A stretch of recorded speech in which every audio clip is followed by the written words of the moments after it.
So now, to reference a previous episode, that is the beauty of session 0. Set those expectations. Set those expectations, yeah. Right? Yep.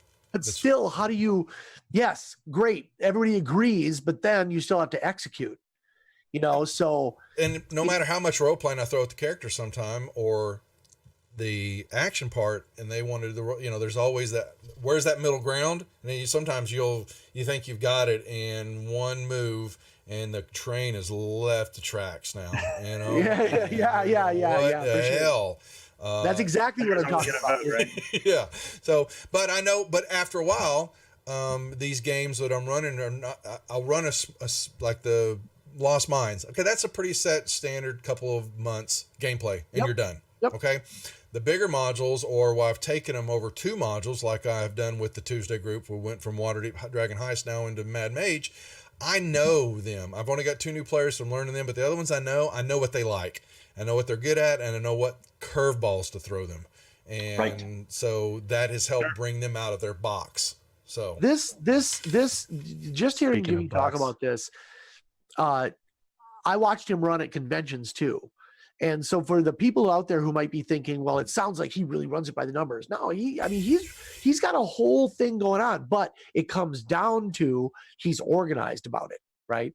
And it gave me a really interesting idea that on our channel, it's probably not a bad idea for us to have a couple of games that are run in Fantasy Grounds, for example, which we already have. Jimmy does that great. We'll have the times later on at the end of the show. But I would love to run something that's just pure theater of the mind. There's no maps. There's none of that stuff. Just to show that you can do, and maybe it could be fun, maybe after Gen Con when we're not quite so busy, you run Fan Delver or whatever in Fantasy Grounds, and I'll run it not in Fantasy Grounds. No props, no nothing. Challenge. Not a challenge, really. More just like, hey, these are 2 sides. Show that it can be done. Page, yeah. So that people don't have to feel that you need to have Matt Mercer. I'm not as talented as Matt Mercer, but I'm probably just about as good at GM. I'm just not as talented with the other things he's talented with. But I don't think that I don't think he thinks he's the world's best GM. But I think he knows how to perform in a way that is very appealing and is a lot of fun to watch. And you guys are right too. I mean, it all depends upon your group and what they enjoy. And again, we talked about this before, it can vary between the game master and the players what's enjoyable. I'm running Curse of Strahd right now, and I am lucky because yes, my group is very, very happy with that style of game. It also happens to be exactly what I love running: moody, dark, brooding, with some savage, scary. You moody? What? But yeah. Wow, I lost my train of thought. This is a test. Yeah, this is a train of thought test that we put each other through every week. Strahd, you love running Strahd. I ran out of cards, or I do #moody. But no, it runs along. It's the type of game you like to run. Right. And then so I don't know. I'm not going to diverge myself from that. And luckily, my players already know what they're in for and signed up for it. So would you feel real challenged? That's a good running in a convention, running some Strahd. That's almost exactly what I was going to say. Yeah. So that's a good good litmus test. You're comfortable with the players that you know. Are you comfortable running that? It is much harder being a convention GM because you have to play to the audience. Here's a great example. I famously published Dark Fantasy. I do dark, brutal, scary stuff. That's my shtick, right? Right? Total Party Kill .games. But I got invited to a gaming store because they wanted to have me come run some games. And I showed up, and my audience was 12 to 14. And I suddenly was like, oh God, the adventure that I was going to run is really awful. And I mean, not terrible as in a bad game, but I mean, as in like, there's some dark, messed up stuff in there. And I'm like, okay, I have no choice other than to just, roll with it and ad hoc a little bit. So I dialed it down, but I still gave the kids fun, creepy zombies. And my God, they just ate it up. So it is, you have to know your audience a little bit and be able to turn the wheel at a moment's notice at conventions, because they're there to have fun. I think I play My Little Pony. You guys are really ragging on My Little Pony, man. No, we're gonna get Brian to play it on air. I think, I don't want to dive into it at all, but I think we had a perfect example this week of a game master not reading his players and not confiding in them and then what type of game this was going to be. Mm-hmm. And oh my God, it's splashed all over. I must have received, 2, 5, something like that, personal messages like, hey, have you seen this? And the UK game where they were talking about the game master went totally off the rails and went way outside the bounds of what he should be. Yeah. Failed to read his audience. And I think that's apropos, if you will, and what we're talking about right now. You've got to be able to read the players. And conventions, as everybody has already said, it is tough. It's tough. You have no idea who these people are that are coming to sit down. When I read about that, I never in all of my 30-some years of doing this have I ever needed to resort to sexual violence or anything like that in any of my games. Yeah, and I have scared the shit out of people. I don't need that part though, because there's something just inherently about it. Like, I don't want to do it's not about triggering somebody or PTSD or any of those things. Yeah. It's just more like, I was raised in the Midwest, like you just don't do that to somebody, you just don't do it. So to me, it was always a bright line, but I feel in some of the comments I read, people were defending it because they said, this game, I don't know exactly what game he was playing. I don't think it was D&D though. It was a vampire game master, I think. Okay. He traditionally used to playing vampire. I think he went to 5e. Okay.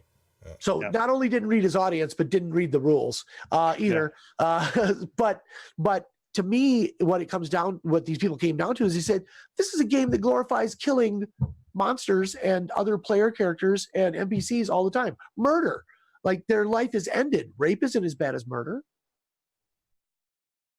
Now, to my way of thinking, I'm like, well, to who? Yeah, I'm like, yeah, maybe technically murder is one tiny bit worse, but I mean, I don't know. Whatever. I couldn't parse that logic. It doesn't belong. But for especially the people who made the comments, I think they honestly felt that way.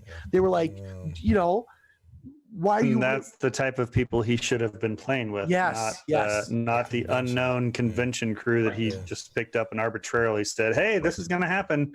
And welcome for those to my who don't game. know about Vampire, that type of stuff, while I still think it would be too extreme for any Vampire game I would run, that kind of extremity is kind of baked into Vampire. Like, you should be a jaded, cynical, cigarette smoking, like person to really, I think, love Vampire in the deepest possible way.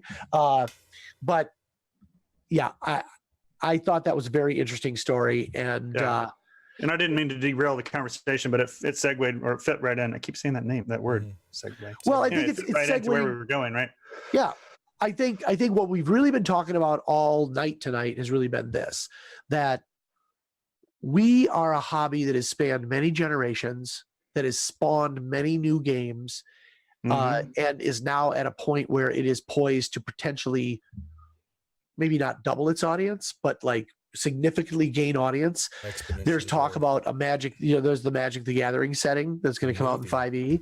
There's going to be, all those things, right? So as though, who would seriously not play a 5e version of G.I. Joe? Right. I would definitely play a 5e version of G.I. Joe. So like, if they could get some more of these properties where it's not just about swinging a sword, and they could do maybe kind of like what Monty Cook's team did, which was come up with a cipher system where it's just like a rule set that is available to everyone. They do have that, obviously, but make it more generic. We're going to grow this hobby with these new people, and they're going to have to come join us on the bus, and we're going to have to leave seats open for them, because it's not just about all the cool kids at the back who were doing it since whenever, because a lot of those people sucked at this game, both as players and GMs. Just because you've been around forever doesn't mean you know what you're doing. Or simply haven't grown. And many of the new people are really, really good. I mean, I'm amazed by young people in general how much better they are at everything than we are. Well, think about how much more effort people now seem to be. I don't know if it's legit, but seem to be putting into the role playing aspect because of what they've seen and what they've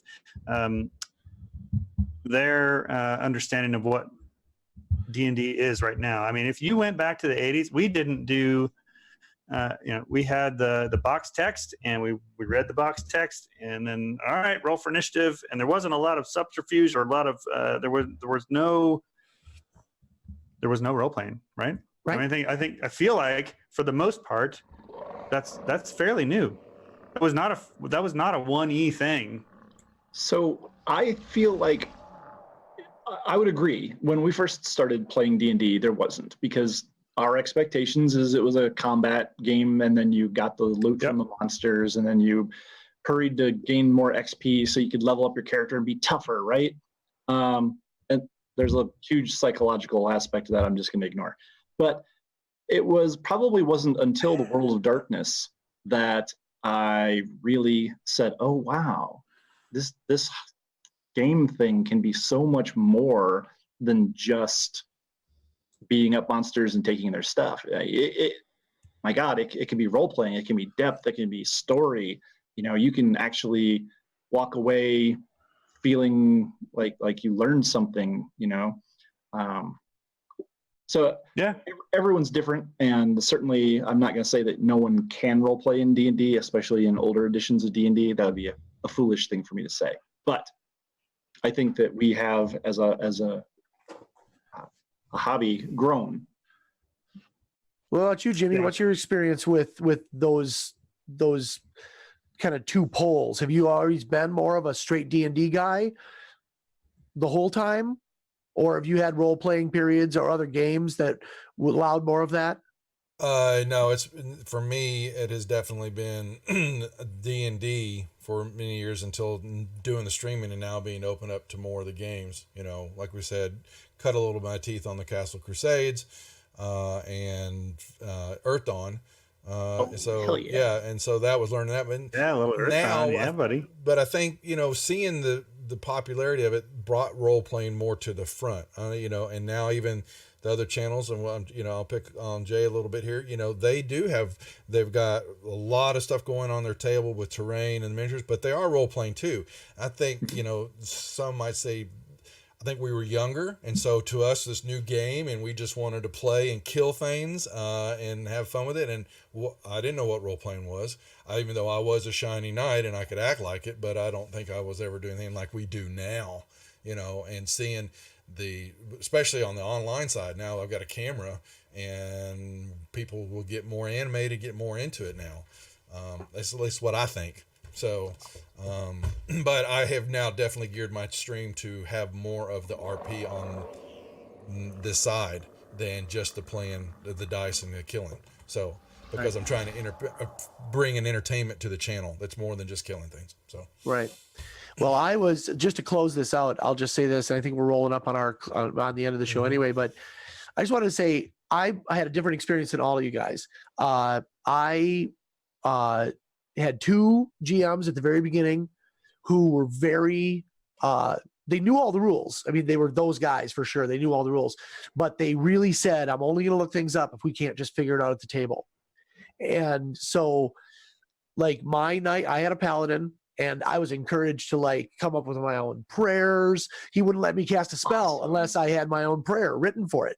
Anytime I healed somebody, I had to remember part of the healing spell by heart, or it wouldn't work. And then I had another, and he was like a chemical engineer. So he was the dude in the neighborhood who had he bought the books when he heard that we wanted to play a game. He tried to play Monopoly with us, and we were all terrible at it. So he said, we'll play a different kind of game. He bought all the books. He kept our character sheets. He is the only one who had a computer. One of those guys. It had the dot matrix printer with the school. Oh, yeah. Like a big part of the ritual before the game was pulling your pieces off the side of your fanfold PC sheet. And then I had this other GM who was so role playing. It just so happened that he was like just a really theatrical person, also an actor, and he never let us off the hook for any of that stuff either.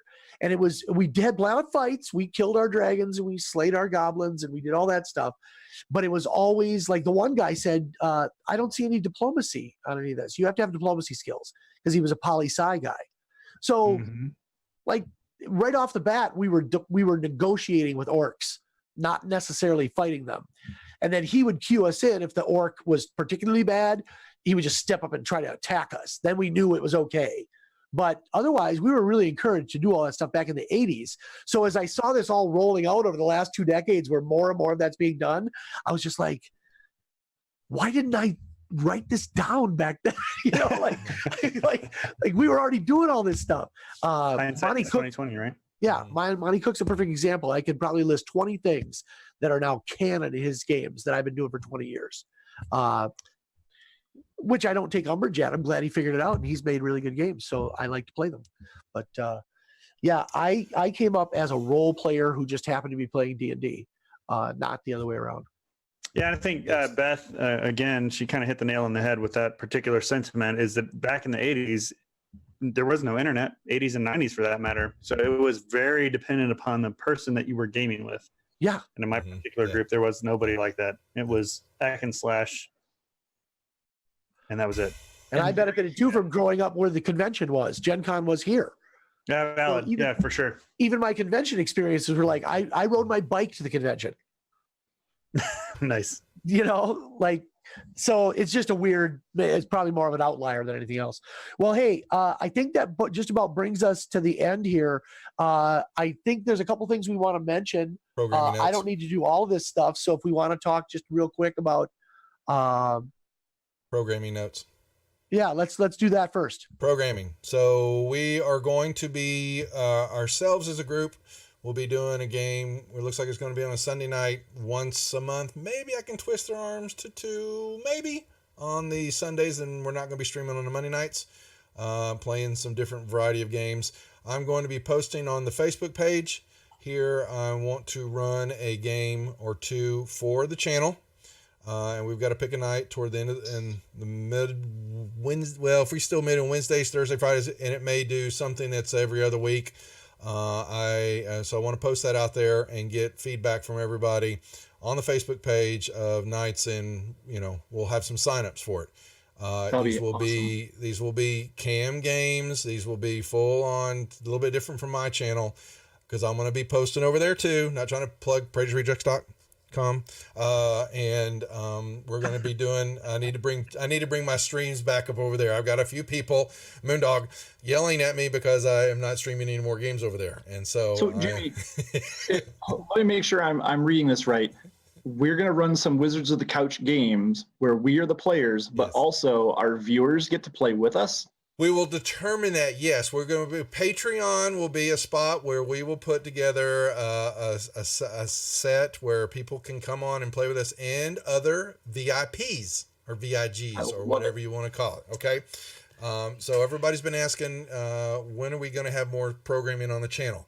And I'm going to twist Danny's arm. He's been talking about it, but he's going to bring his drawing and maybe some of his other stuff over to Twitch. I'll draw things. Yes, and his woodworking and all this other fun stuff. So we're going to, Praetors Rejects. I will work my, wait. Yeah, no, so that's okay. We're going to get there. Praetors Rejects is going to bring a game to the channel that's only on this channel. And then I'll have some stuff going on over on my channel too, and we will mix those up. I don't know, is Josh still sitting over here? Is Mech, he is, oh yeah. So if y'all haven't checked out that, he has brought Zeke, a Kobold, which Matt would be happy about. Is now a recurring NPC on the channel, and he's going to come over to the Wizards of the Coast, and he's going to play in and out of different D&D games. Wizards of the Couch. So that's Wizards of the Couch. Wizards of the Couch. So, and Praetors Rejects. So we've got a lot of programs. So look for that on the Facebook page, and we're going to start posting those up so we can get both channels going. And I was hoping to talk with Jen. I wasn't going to bug him about, because she is Fantasy Grounds, and I love her dearly. I want a female. For 2 years I streamed an all-female game, and I want one on the channel. And I'm going to. Well, we've got a number of great females who are watching the show, who are connected to the industry. They would be super fun to have. Expect the email and the Facebook post from me because I want to get back to that, and we need to have one. So, all right, that's my. So spot. do we have something to say about Sea King's Malice? We do. Yes, we so do. let me post the Yes. link quick. So everybody knows that the Sinister Secrets of Saltmarsh is out for 5th edition. Great module back in the day too. Absolutely. But if you are into aquatic adventures, our friend Alex Kammer, who runs Gamehole Con, just released the Sea King's Malice. And I'm going to double check the Kickstarter page here real quick. I believe it's still running.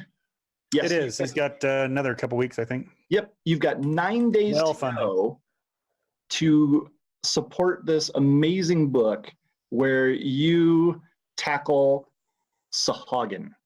I wanted to make sure I pronounced that correctly. I know Sahagin. Swaggin. Sahuagin? So, Swaggin. Swa. Yeah. It's Sawagan, but Brian, some post that call link it again. him. Would you, I'm Brian? sorry, what? Post that link again.